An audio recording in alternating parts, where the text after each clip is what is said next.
One of the main things that that Dr. Miller has done to improve my overall health, I would assume, is a repair on a root canal that was previously not done so well. The tooth was broken on the bottom, where somebody had tried to file it out. The file was broken off inside the tooth, and it had abscessed and pretty much rotted away much of the bone around the tooth.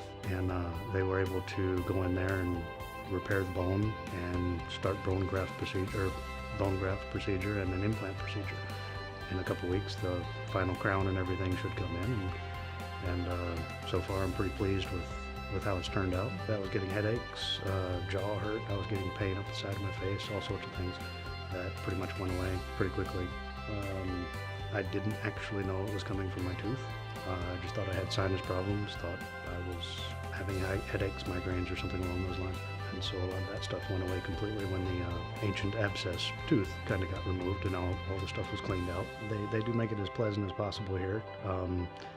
They play movies to keep your mind off of things. Very friendly atmosphere, very friendly people, trying to make it as pleasant as possible. So it does make a difference.